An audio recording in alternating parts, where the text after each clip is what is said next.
ओम साई राम। जी हाँ, मैं दर्शना शर्मा साया म्यूजिकल ग्रुप से साईं सचरित्र प्रसंग में आज का हमारा विशेष प्रसंग है श्रीमती देव। जी हाँ, श्रीमती देव का उद्यापन उत्सव। श्री बी वही देव डहानू जिला ठाणे। जी हाँ, जिला ठाणे में मामलतदार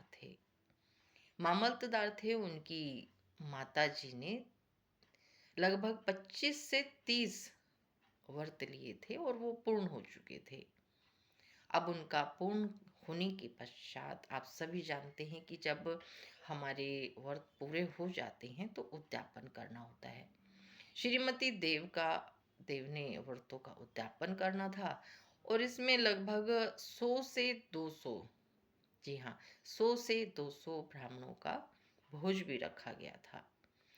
देव ने देव ने सोचा कि अपने इस व्रत में उद्यापन में हम बाबा जी को निमंत्रण देते हैं।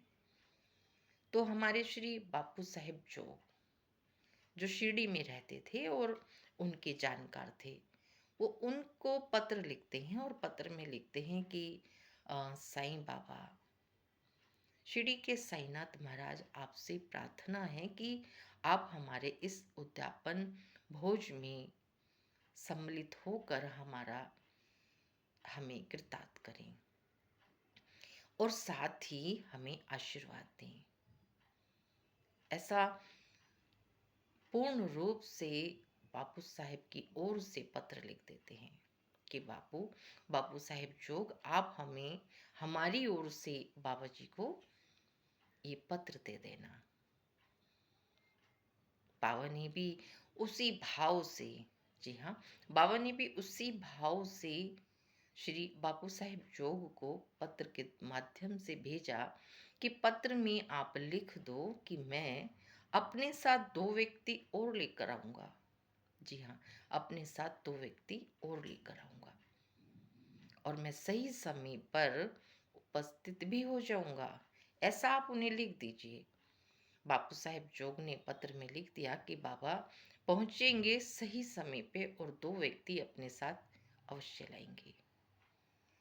वो पढ़ के बहुत ही खुश हुए और सोचने लगे कि पर बाबा आएंगे कैसे?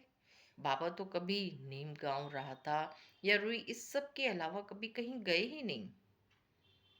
फिर विचार करने लगे कि बाबा को कहीं पर भी जाने के लिए किसी साधन की आवश्यकता थोड़ी है। वो तो सर्वव्यापी हैं। जी हाँ, बाबा सर्वव्यापी हैं, कहीं भी आ जा सकते हैं। किसी भी साधन के कहीं पर भी आ और जा सकते हैं।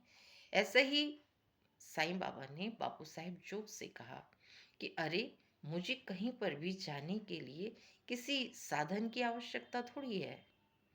मैं तो बिना साधन ही भक्त के पास पहुंच जाता हूँ, क्योंकि भक्त मुझे दिल से याद करता है और दिल से जो भक्त मुझे याद करता है, मैं हमेशा उसके समक्ष खड़ा हो जाता हूँ, उपस्थित हो जाता हूँ और उसकी जो भी समस्या होती है उसका समाधान तुरंत कर देता हूँ। बाबा कैसे पहुँचेंगे? जी हाँ, अगले प्रसंग में। ओम साई राम।